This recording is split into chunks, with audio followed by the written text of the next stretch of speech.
चलो, question number 15. Kolkata Limited and Mumbai Limited have agreed that Kolkata Limited will take over the business of Mumbai Limited with effect from 31st December 2013. कितना खींचा ना, direct लिखने का ना, Calcutta will take over Mumbai. तो Calcutta purchase देंगे, Mumbai selling. It is agreed that number one, 10 lakh shareholders of Mumbai Limited will receive shares of Kolkata Limited. The swap ratio is determined on the basis of 26-week average market price of share of both the companies. The average price has been worked out to 50 and 25 for shares of Kolkata and Mumbai respectively. तो Calcutta purchasing है तो उसका 50 का price है, मुंबई का 25 का. तो swap ratio क्या होगा, 50/25 या 25/50? 25/50. Point number two, in addition to one above, shareholders of Mumbai Limited will be paid cash based on projected synergy that will arise on absorption of business of Mumbai Limited by Kolkata Limited. 50% of projected benefit will be paid to the shareholders of Mumbai Limited. The following projection have been agreed upon by the management of both the companies. 14 से लेके 18 तक benefits दिया हुआ है. The benefit is estimated to grow at the rate of 2% from 2018 onwards. It has been further agreed that discount rate of 20% should be used to calculate the cash that holder of each share of Mumbai Limited will receive. Calculate the cash that holder of each share of Mumbai Limited will receive. Calculate total PC. दूसरा point फालतू में दिया है ना. पहले में उन्होंने बोला कि शेयर के सामने शेयर दे, और दूसरे में उन्होंने बोला कि बेनिफिट्स का जो 50% बेनिफिट्स है वो लोग मुंबई के शेयर होल्डर्स को देंगे. तो उनको पहले बेनिफिट का प्रेजेंट वैल्यू निकालना है, जैसे बाकी सब में होता है वैसे, और उसका 50% अपन पीसी के फॉर्म में कैश पे करेंगे. तो दोनों को ऐड करेंगे, शेयर का पीसी प्लस कैश का पीसी, तो मिलेगा टोटल पीसी. तो first, PC in equity share, number of shares 10 lakh लिखा है ना. Point number one, into exchange ratio. Exchange ratio 25/50 यानी कि 0.5. तो number of share to be issued मिलेगा, number of shares to be issued 5 lakh into issue price. Issue price क्या रहेगा, तुम लोग को मारना पड़ेगा, अमालगमेशन पूरा खत्म होकर जमाना होगा. पीसी इन इक्विटी शेयर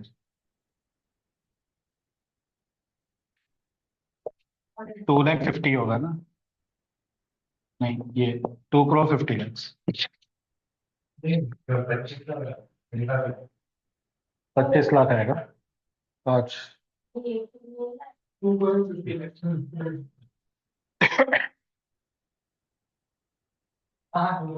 बराबर है. चलो अभी दूसरा, PC in cash working out number one, तो total PC.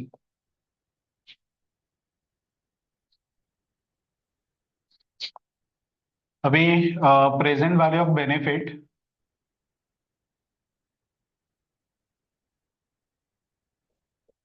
Year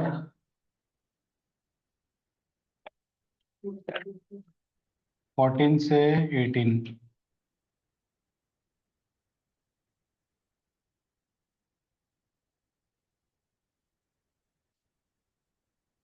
benefit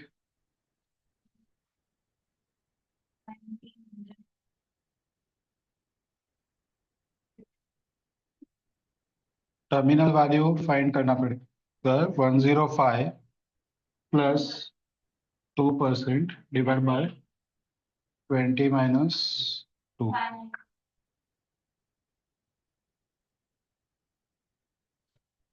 present value factor 20%. Present value कितना आता है बताओ, फाइनल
एक काम करते हैं ये।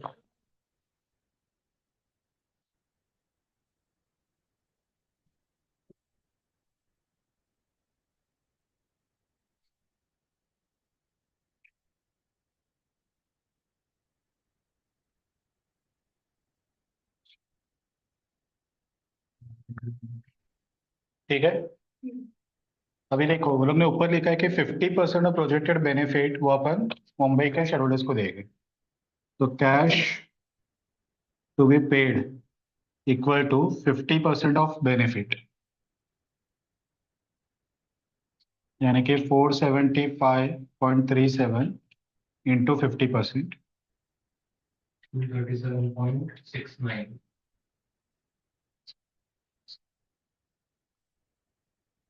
टोटल।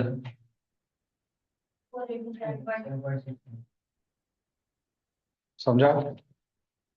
अच्छा था ना? सम हो गया।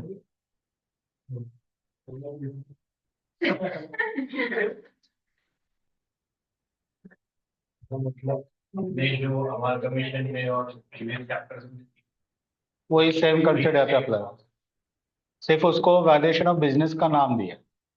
जितना पीसी पे करेंगे that is nothing but value of business upon claim करें। हाँ।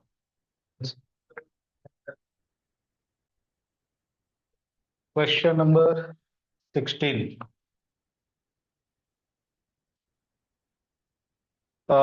XY Limited, which is specialized in manufacturing garment, is planning for expansion to handle a new contract with which it expect to obtain. The investment bank has approached the company and asked whether the company had considered venture capital financing.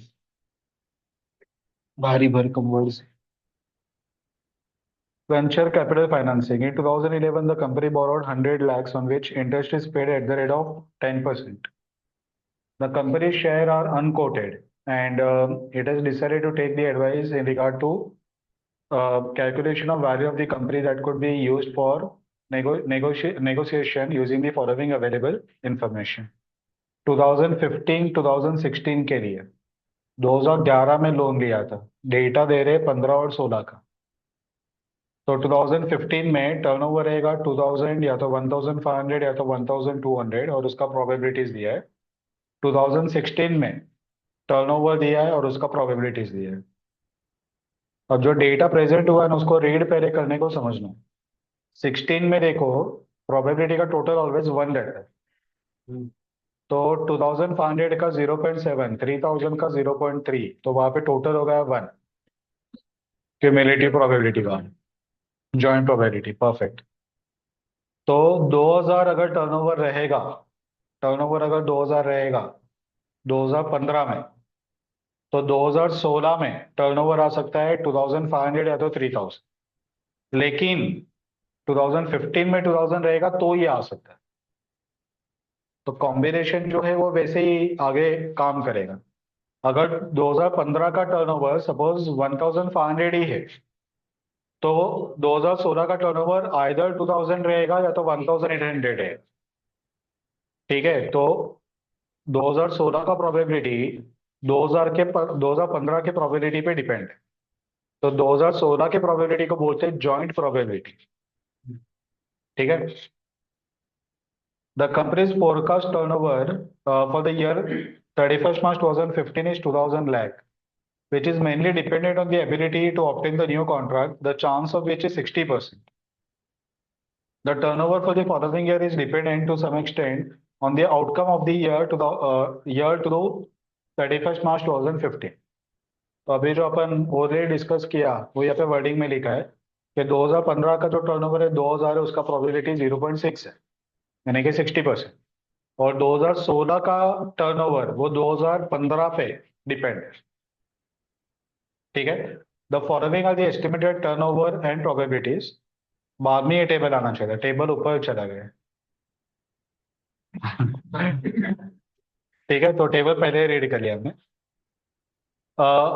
Operating cost inclusive of depreciation are expected to be 40% and 35% of turnover respectively for the year ended 31st March 15 and 16। तो जितना भी sales रहेगा उसका 40 और 35% cost है, यानी कि remaining 40 और 65, सॉरी 60 और 65 वो आएगा operating profit. Tax to be paid at 30%। It is assumed that profit after interest and tax are free cash flow। ठीक है, तो फ्री कैश फ्लो यानी कि profit after interest and tax, यानी कि प्रॉफिट आफ्टर टैक्स। तो हम लोग जो फ्री कैश फ्लो के लिए पूरा फॉर्मूला अप्लाई करते हैं, ऐड डेप्रिसिएशन इंटरेस्ट वगैरह, वो कुछ नहीं करना है। जो प्रॉफिट आफ्टर टैक्स आएगा उसी को ही फ्री कैश फ्लो करके यूज करना है। ठीक है। The growth in earnings is expected to be 40% for the year 17, 18 and 19, which will fall to 10% each year thereafter। ठीक है, तो पहले 3 साल के लिए ग्रोथ रहेगा 40% और उसके बाद में ग्रोथ कांस्टेंट हो जाएगा 10%। जैसे कांस्टेंट होगा अपन टर्मिनल वैल्यू फाइंड कर लेंगे। Industry average cost of equity net of tax is 15%, यानी कि ये डिस्काउंटेड फैक्टर। तो अपने को सिर्फ पहले 2015 और 16 का डेटा फाइंड करना पड़ेगा। जो 16 का प्रॉफिट आएगा ना, वो 40% से बढ़ेगा 17 में, वापस 40% बढ़ेगा 18 में, वापस 40% बढ़ेगा 19 में, और 19 पे टर्मिनल वैल्यू फाइंड करेंगे। तो सिर्फ 15 और 16 का पहले फाइंड करना है, बाद में 16 का डेटा ये आगे 17, 18, 19 के लिए यूज करना है। आया समझ में? तो पहले वो टेबल से सेल्स निकालते, सेल्स मिलेगा तो उसका 40 और 35% ऑपरेटिंग कॉस्ट, वहां से टैक्स वगैरह माइनस करके आगे का प्रॉफिट आफ्टर टैक्स वगैरह मिल जाएगा।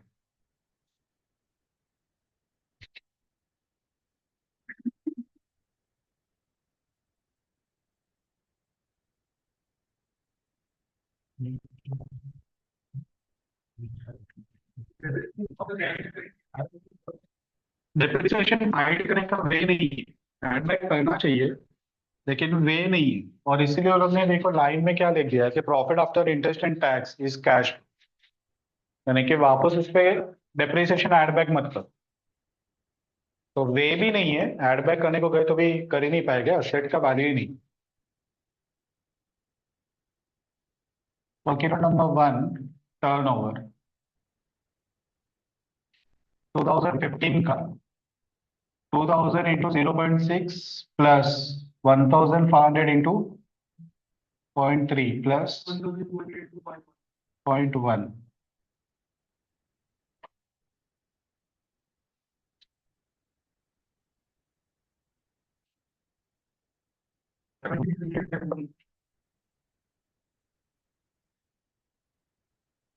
दो हजार सोलह के लिए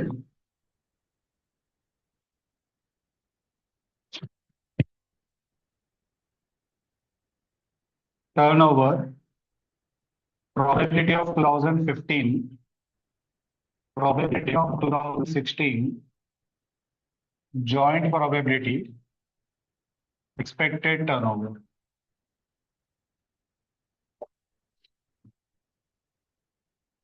2000, 3000, 2000, 1800, 1500, 1000। ओके, अब देखो 2015 का प्रोबेबिलिटी, पहले दो जो है वो 2000 का आउटकम है, तो 0.6, 0.6, बाद में 0.3, 0.3, बाद में 0.1, 0.1। 2016 का प्रोबेबिलिटी 0.7, 3, 5, 5, 64। अब ये दोनों को मल्टीप्लाई करोगे तो तुम लोग को मिलेगा जॉइंट प्रोबेबिलिटी 0.42।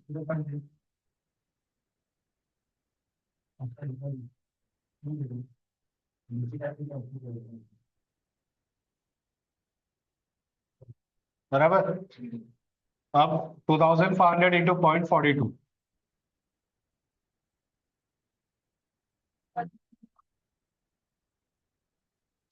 एक काम करो ना, ये मल्टीप्लाई करके फाइनल कितना आ रहा है वही बता दो।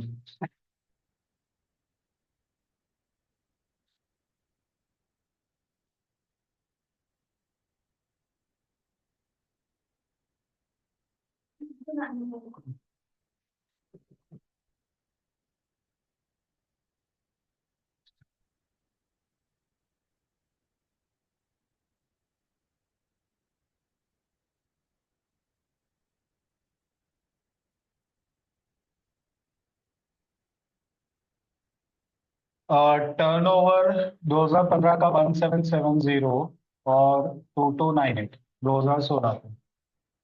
दिस ऑपरेटिंग एक्सपेंसेस यहाँ पे 40%, यहाँ पे 35%।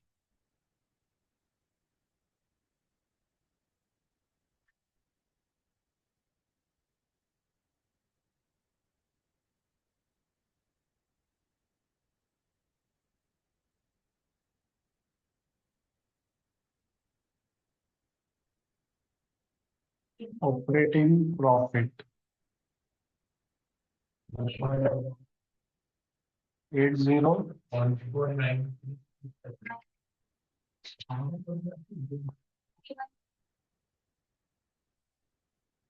माइनस करके ना। ओके, ये तुम लोग को ऑपरेटिंग एक्सपेंसेस आया।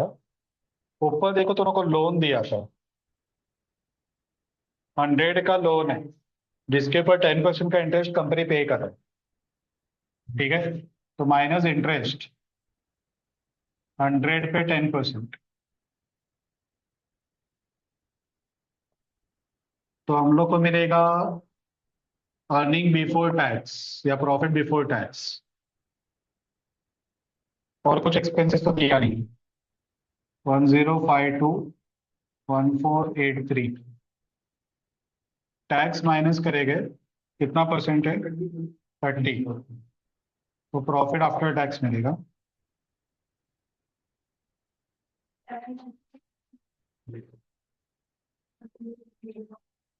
1038.59।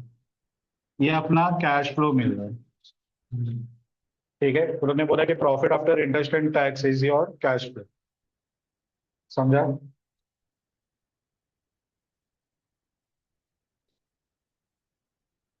वैल्यू ऑफ बिजनेस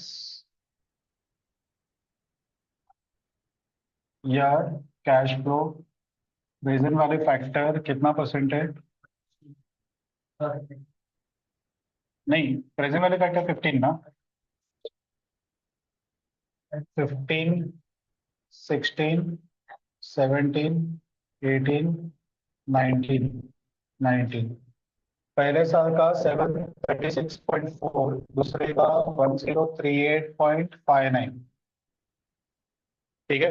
अब वो लोग ने बोला है कि सेकेंड लास्ट टाइम में growth in earning expected to be 40% for 17, 18 and 19। तो 40% ऐड कर दे जाओ।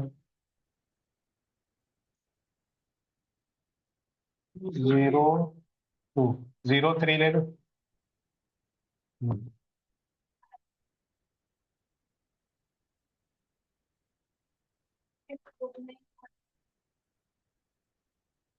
ओके, अब यहाँ पे आएगा terminal value 2849.89 plus growth 10% divide by 15 minus 10।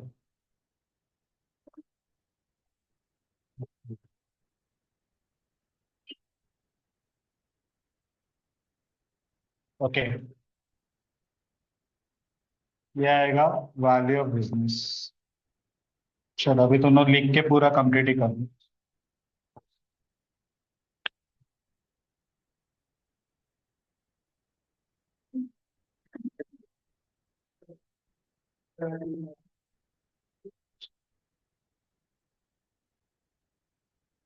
अच्छा था ना सन?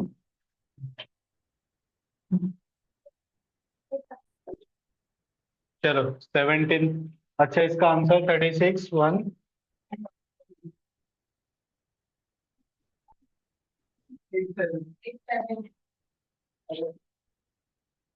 ठीक है, चलो 17। Idea Limited was incorporated on 1st April 16 for the purpose of acquiring P, Q and R Limited. तो तीन कंपनी बंद हो रहा है और एक नया कंपनी आइडिया लिमिटेड फॉर्म हो रहा है। यानी कि आइडिया का बैलेंस शीट अभी खाली है। ये तीनों से जो बैलेंस शीट मीन्स तीनों से जो एनए मिलेगा उससे उसका बैलेंस शीट बनेगा। बैलेंस शीट वगैरह पूछा तो क्या होगा तुम लोग का सोचो। The summarized balance sheet of companies on 31st March 16 are given below. Rupees in thousands पे, रुपीज इन थाउजेंड्स लिखा है और नीचे तो पूरा पूरा अमाउंट ही है।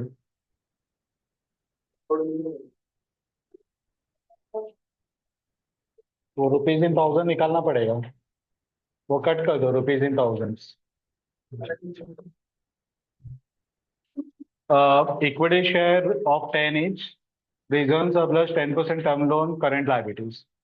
फिक्स्ड असेट उस पे है goodwill, land and building, plant and equipment, other fixed asset. Current asset उस पे stock, debtors, cash and bank. Average annual profit before interest P Q R का दिया है।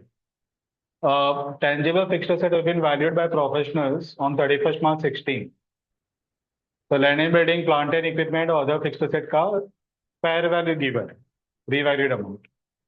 The directors of Idea Limited in their negotiation agreed to the following. The recorded value of goodwill is to be ignored. अच्छा, professional valuations are to be accepted in respect of fixed asset. यानी कि ऊपर जो values दिया है वो अपन लेंगे। Current asset are to be accepted at their reported amount, यानी कि book value. Valuation adjustment are to be made by individual companies before completion of acquisition. Idea Limited will issue 12% debenture at par in amount equal to net asset of each acquired company. तो जितना NA है उतने amount का 12% debenture issue करेगा। ठीक है, जितना NA है उतने अमाउंट का 12% debenture. Idea Limited will issue equity share of 10 each at par for the capitalized value of average profit of each acquired company in excess of net asset. Capitalization rate is 10%. ये क्या बोल रहा है? ई और F दोनों line read करके बताओ।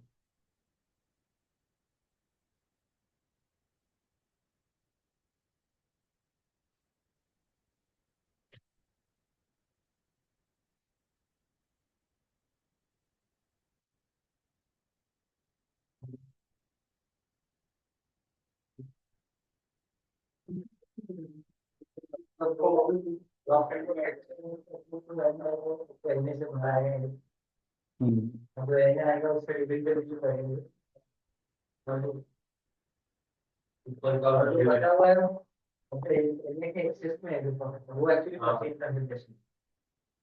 Okay,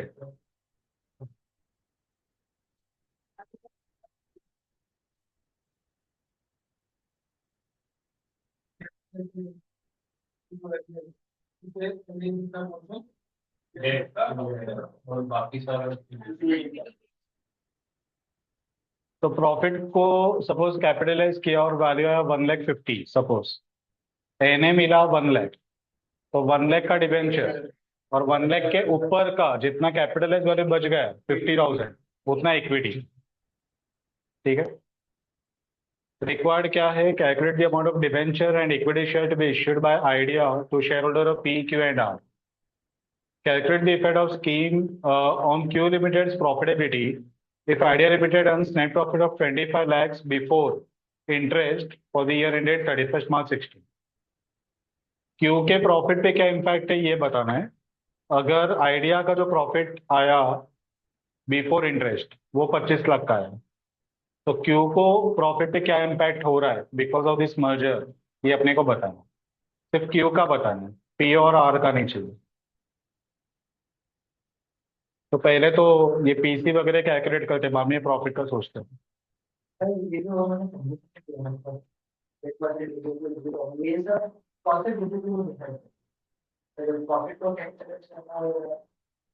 negotiation, दोनों पार्टीज के जो डायरेक्टर्स है वो लोग मीटिंग करेंगे, वो लोग नेगोशिएट करेंगे। अगर वो एक पर्टिकुलर, जैसे वो मैक्सिमम मिनिमम अमाउंट वगैरह निकाला था, उससे ज़्यादा कम हो गया तो फिर डील कैंसिल होगा, अदरवाइज फाइनलाइज होगा। बस। जैसे बिस्लरी और टाटा का जैसे हुआ था, तो प्राइस दोनों ने मिलके फिक्स किया। बाद में टाटा बोलता है कि ये वैल्यूएशन जो बोल रहा है बिस्लरी अपने कंपनी का, वो बहुत ज़्यादा बता रहा है, तो हम लोग उतना पे करने को रेडी नहीं है। तब तक बिस्लरी की बेटी आ गई, यानी ऑनर की बेटी आ गई, और उसे बोला कि मैं बिजनेस को खुद ही कंटिन्यू करूंगी, बेचना नहीं है। तो डील कैंसिल हो गया वो। और अभी उसकी बेटी बोलती है कि नहीं, मुझे बिजनेस नहीं चलाना।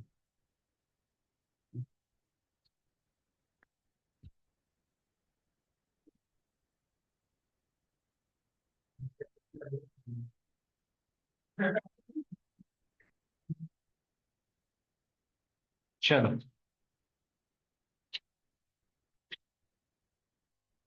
साथ में ही लिखोगे।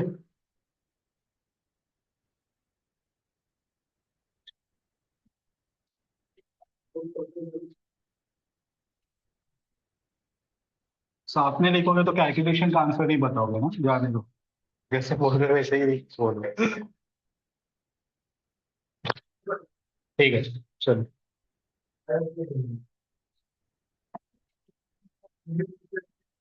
First, N A.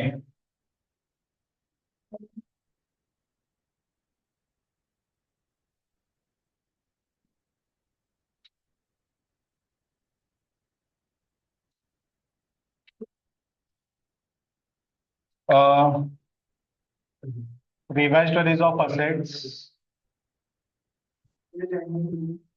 Land and building,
fifty और fifty.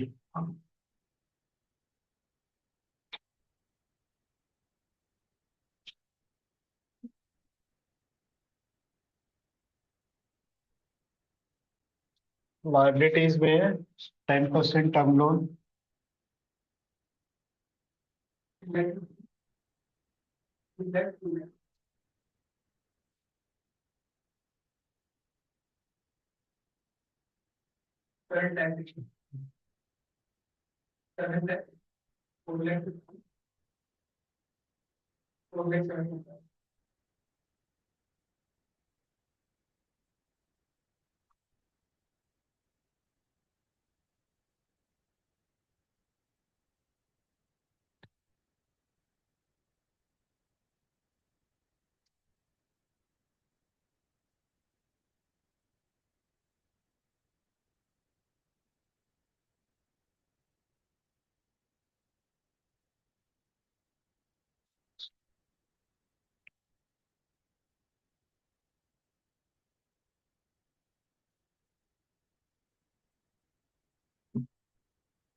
3150. Yes.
Done.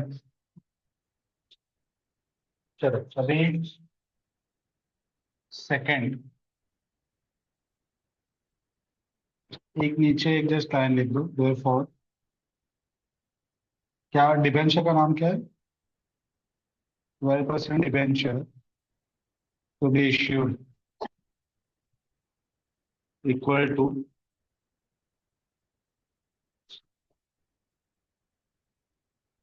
Amount of above M.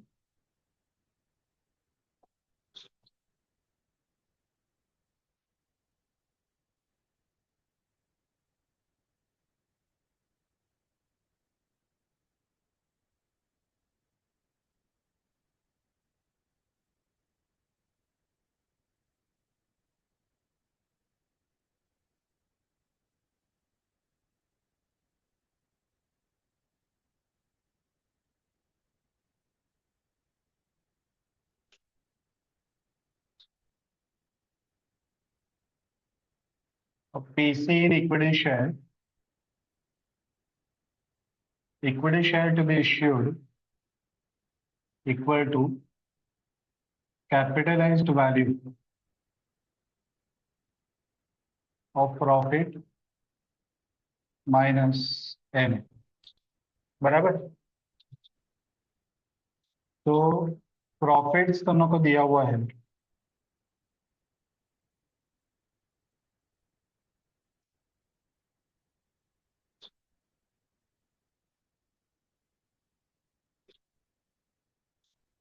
Profit कौन सा दिया है वो लोग ने? Average annual profit before interest.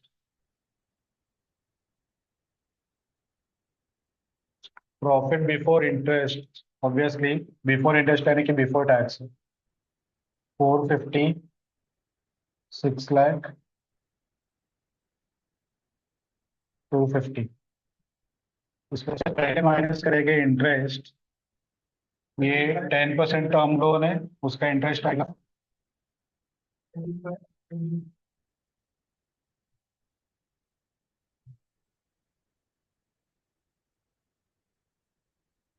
तो मिलेगा प्रॉफिट बिफोर टैक्स 415।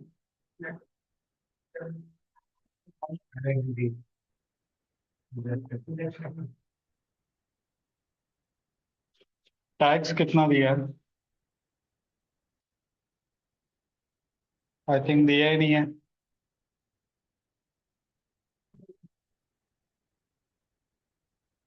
दिया ही नहीं।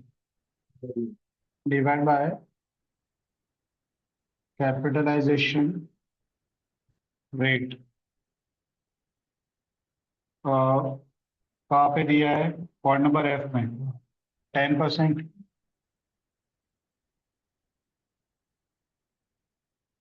Capitalised value.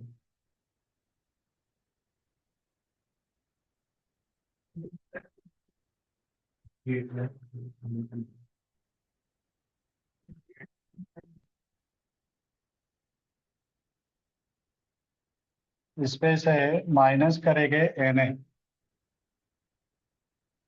25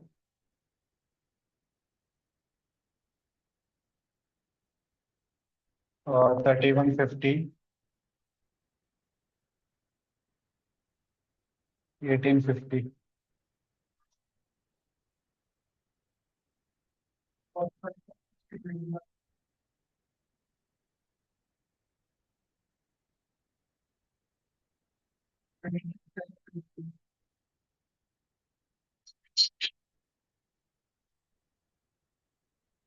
equity share to be issue. हाँ समझ लो।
सर लग ही नहीं रहा ना, तो बीवीएम कर लो।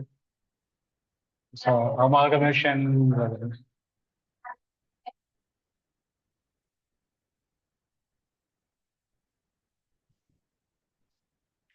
तुम लोग को लगता है कि अमालगमेशन से छुटकारा मिला तो वापस आ जाता है।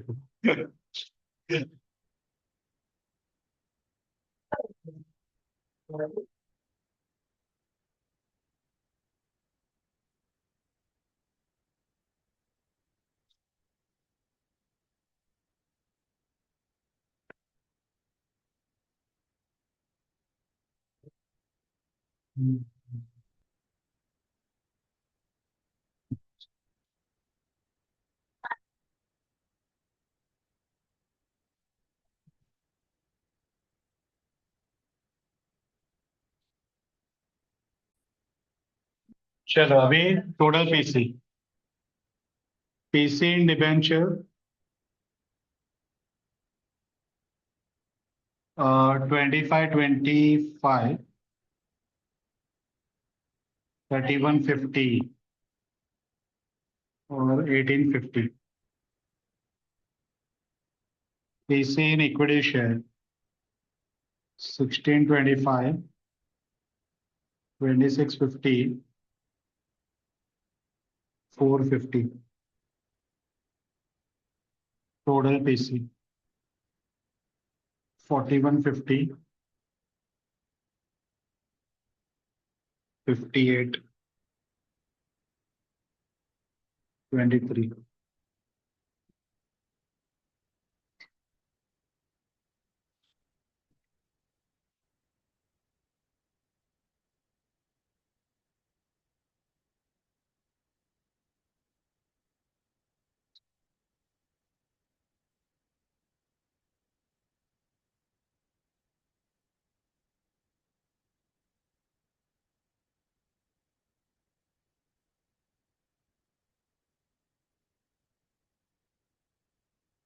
डन। चलो अभी वो लोग देखो, सेकंड एक क्वेश्चन पूछ लो। Calculate the effect of scheme on Q Limited's profitability if Idea Limited earns net profit of 25 lakh before interest for the year ended 31st March 16। अगर आइडिया लिमिटेड को 25 लाख का प्रॉफिट हुआ तो क्यू के profitability पे क्या impact आया ये बात।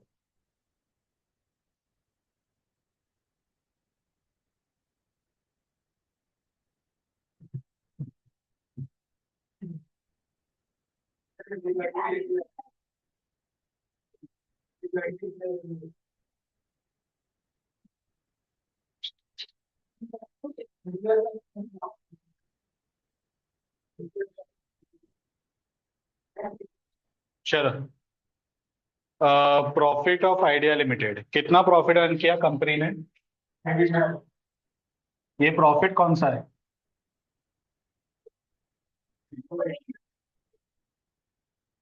तो इंटरेस्ट माइनस करो।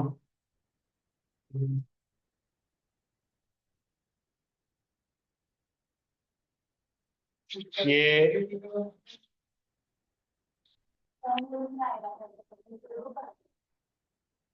टर्म लोन का इंटरेस्ट। टर्म लोन है 350, 2 लाख, 2 लाख, 750 का 10%।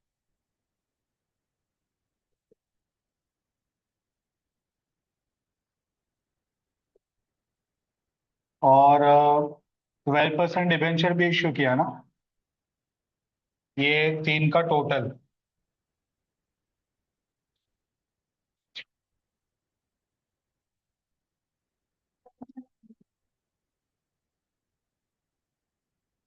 इंटू 12%, 9,03,000।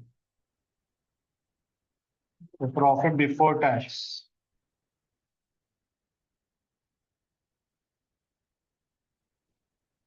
ठीक है।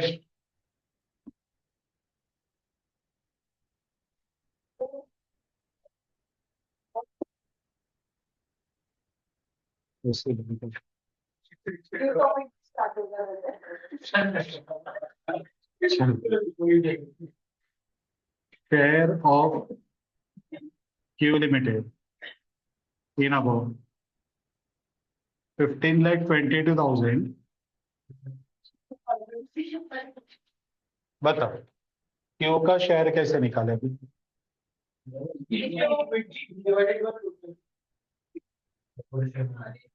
इक्विटी के प्रपोर्शन में, टोटल पीसी के प्रपोर्शन में नहीं। डिबेंचर पे सिर्फ इंटरेस्ट दिया जाता है, प्रॉफिट नहीं दिया जाता। तो तीन इक्विटी वालों का टोटल कर।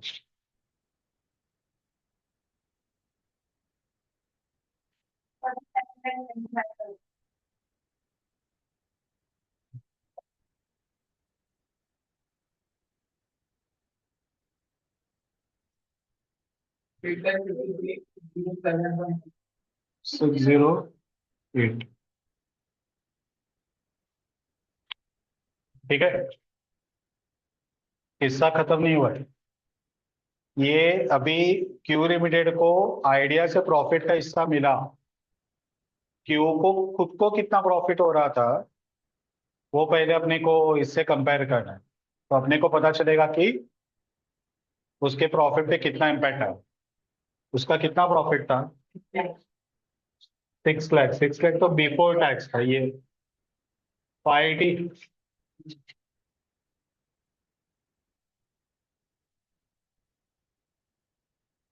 सुनो,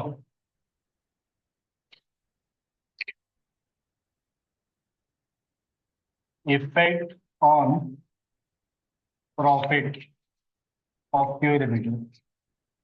सुनो, 2 मिनट रुक जाओ। सबसे पहले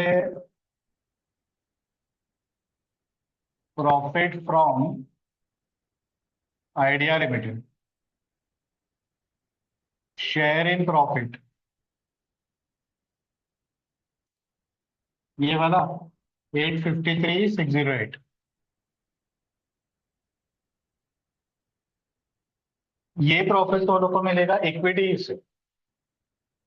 वो लोग के पास डिबेंचर भी है ना, तो डिबेंचर पे वो लोग को इंटरेस्ट भी मिलेगा। ठीक है।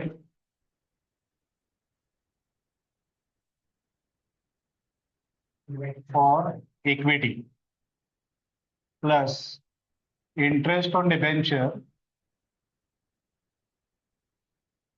रिसीव्ड, क्यू का 3150 बराबर इंटू 12%। तो टोटल प्रॉफिट कितना मिलेगा?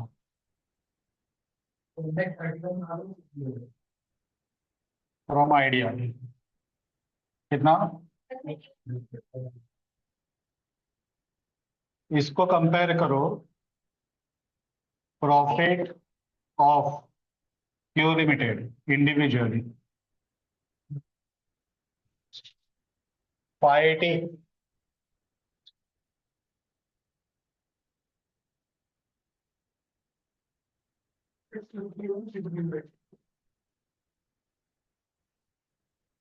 ये इंक्रीजिंग प्रॉफिट, इतना प्रॉफिट बढ़ गया। इस पे डिबेंचर का इंटरेस्ट लेने का याद ही नहीं आता। बाकी सब याद आता है, वो याद नहीं आता।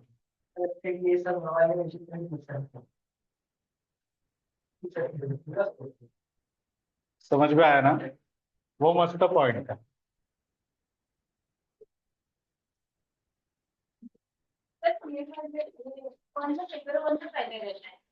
पहले P Limited is considering buying the business of Q Limited. The final accounts of which for last 3 years ended 31st December is 14, 15, 16 का दिया है। Sales, material consume, business expenses, depreciation, net profit. Balance sheet दिया है fixed asset less depreciation, तो WDV।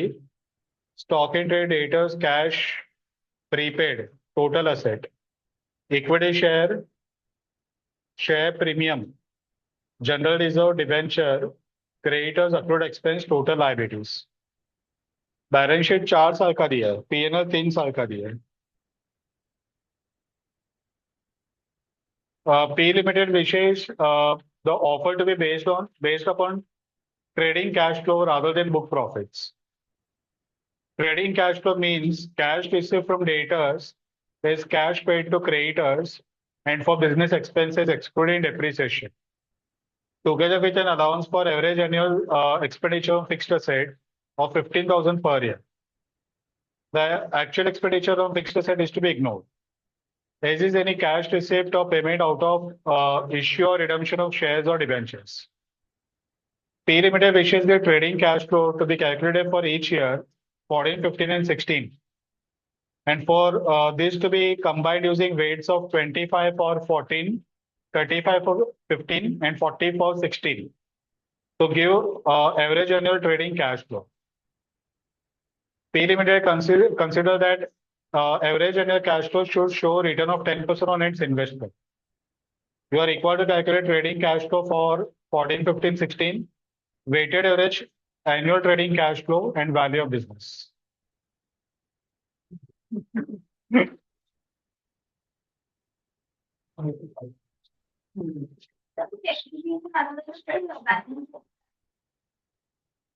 Depreciation balance sheet में जो है वो अक्यूमुलेटेड है, और पीएनएल में वो फॉर द ईयर का, इसके लिए आ रहा है।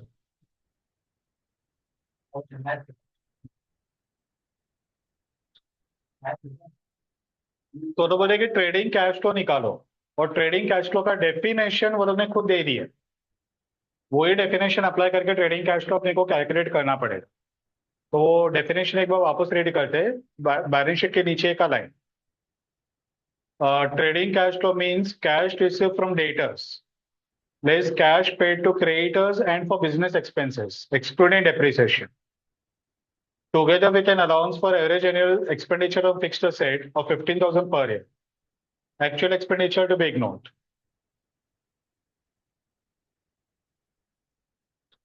ठीक है, तो trading cash flow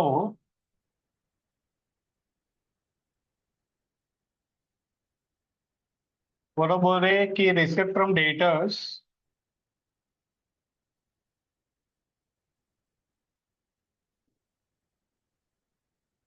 less payment to creditors and payment of business expenses.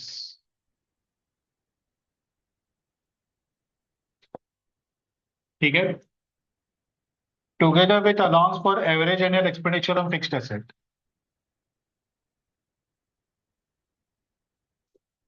ठीक है, तो ये अपने को देगा ट्रेडिंग कैश फ्लो। ये अपने को 3 साल का फाइंड करना है, 14, 15, 16।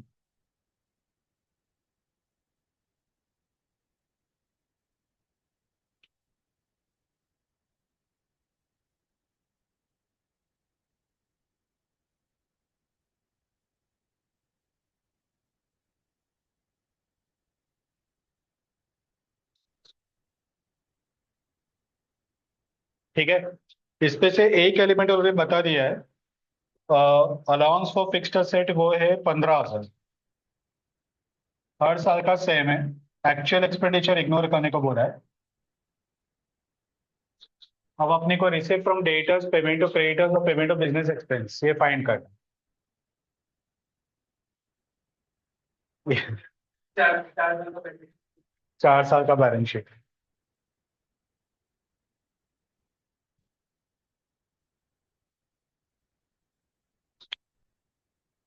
ठीक है, चलो। रिसीव फ्रॉम डेटर्स के लिए हम लोग को बनाना पड़ेगा डेटर्स का अकाउंट।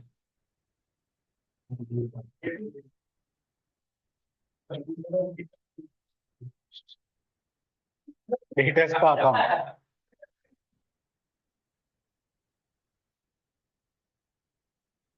इसके लिए अपन यूज करेंगे 13, 14 का बैलेंस शीट। तो बैलेंस ब्रॉट डाउन, बताओ। By balance carried down.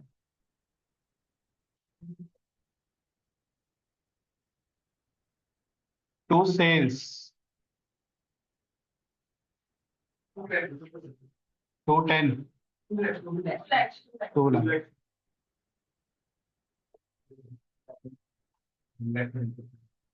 Bye cash 1। ये पहले साल का कलेक्शन है। Single entry cash flow statement, direct method में ये करते थे ना तुम लोग। ठीक है, यही सेकेंड ईयर का balance brought down by balance carried down. Sales 190, collection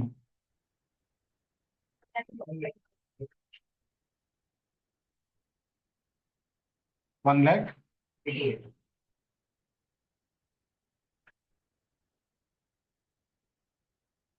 26,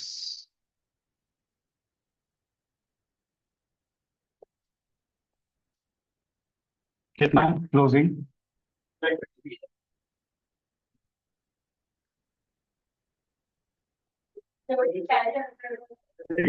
sales 24, collection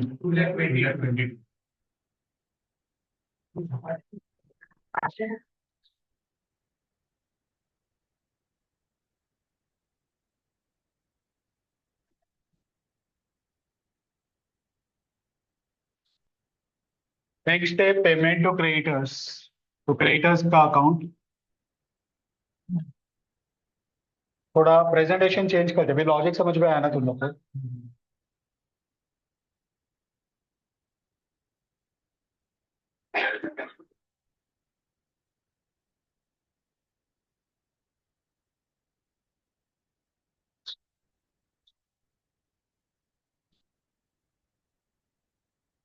material consumed,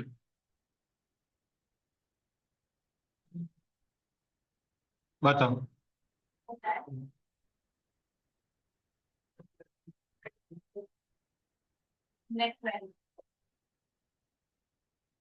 अब देखो सेल्स और ओपनिंग साथ में था, माइनस क्लोजिंग, तो ये मिला। ठीक है, तो purchase plus closing, purchase plus opening, ठीक है, माइनस क्लोजिंग, तो अमाउंट मिलेगा opening creditors plus closing creditors. Opening बताओ।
वापस एक बार बताओ।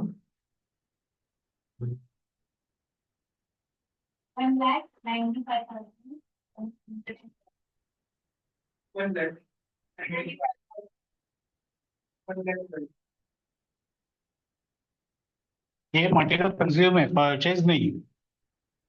तो material consumed equal to opening plus purchase minus closing.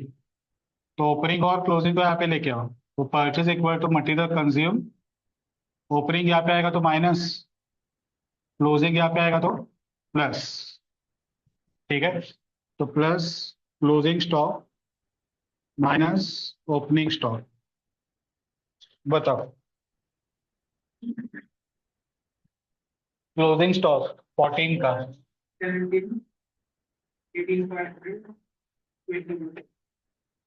हाँ, वापस बोल। हाँ, क्लोजिंग 14 का। हम्म 21।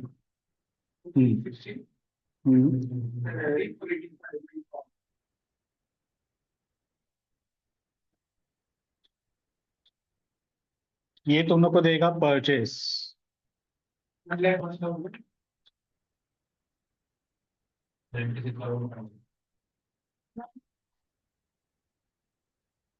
ये यहाँ पे जाएगा,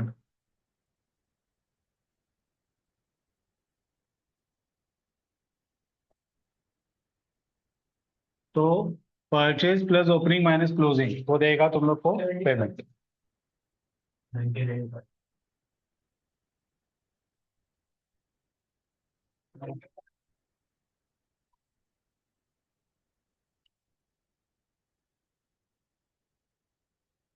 समझा?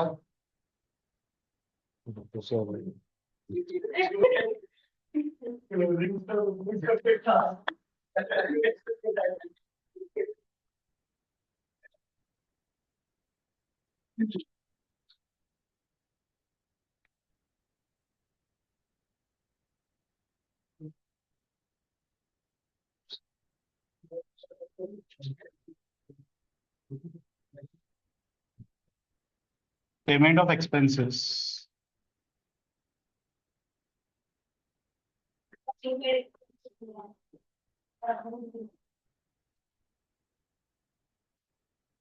एक्सपेंसेस का अकाउंट बनाते हो ना, तो वो कुछ ये टाइप से रहता है। प्रीपेड का ओपनिंग यहाँ पे आता है, क्लोजिंग यहाँ पे आता है, आउटस्टैंडिंग का यहाँ पे आता है।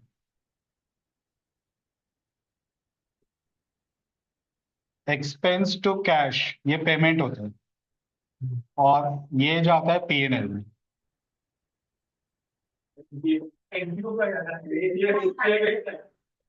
ठीक है, तो इसमें अपने पास क्या क्या है? पीएनएल का अमाउंट है, आउटस्टैंडिंग ओपनिंग आउटस्टैंडिंग क्लोजिंग है। यानी कि पीएनएल में आउटस्टैंडिंग ओपनिंग का ऐड, क्लोजिंग का लेस, और प्रीपेड ओपनिंग क्लोजिंग है, तो ओपनिंग का प्रीपेड लेस और क्लोजिंग का प्रीपेड ऐड, तो अपने को कैश बैलेंस भी कर मिलेगा। कुछ समझा? आया समझ में?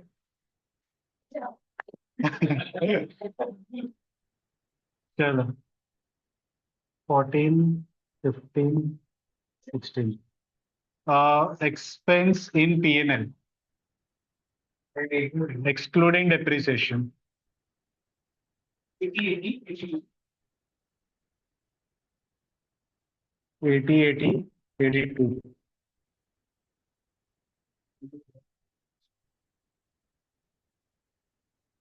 चलो, अभी इसमें आउटस्टैंडिंग अक्रूड वर्ड है कि आउटस्टैंडिंग वर्ड है? अक्रूड। Opening accrued, three 3,500, 4,500। यानी कि ये 3,000 2013 का रहेगा, बराबर, लेस क्लोजिंग अक्रूड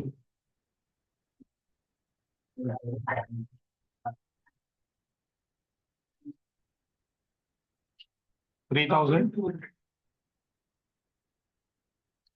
ये और ये ऐड किया, उसमें से ये माइनस किया।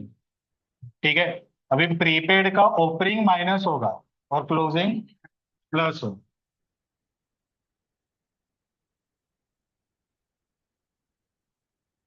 ओपनिंग प्रीपेड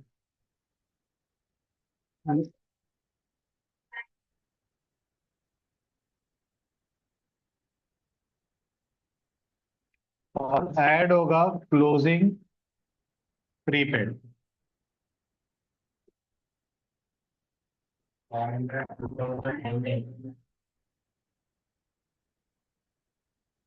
तो ये एक्सपेंस पेड मिल जाएगा।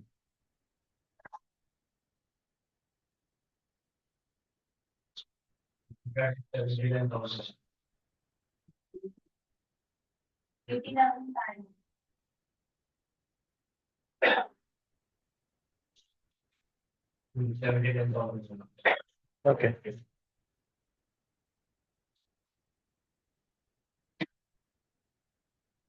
चलो, payment to creditors 99, 95, 500, 114, 500।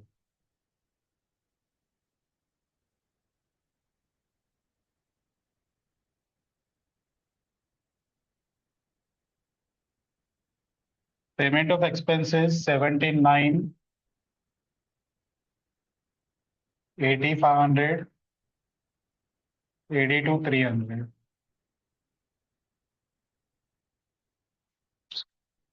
Trading cash flow मिलेगा।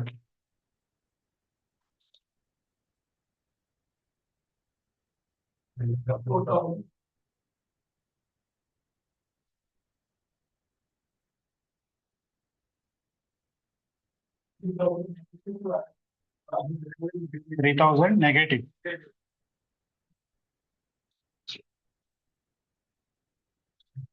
अभी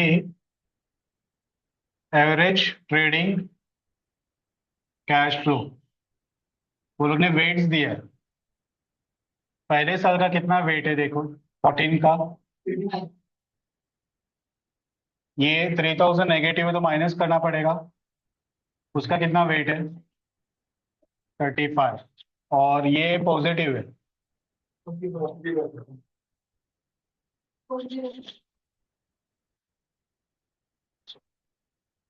वैल्यू ऑफ बिजनेस, उन्होंने बोला है कि जो एवरेज कैश फ्लो आएगा उसको कैपिटलाइज करके लेना है। कैपिटलाइज कौन से रेट से?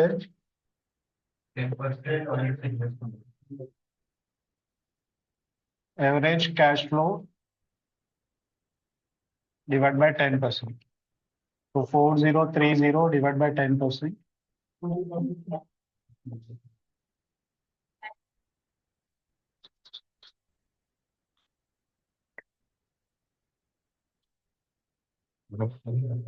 हाँ इजी, लेकिन एग्जाम में पहले तो क्लिक होना चाहिए कि ये सब करना है। और दूसरा कि वो शॉर्ट हॉट टेम्परेचर में ये वर्किंग राइट करना, कैलकुलेशन बहुत है।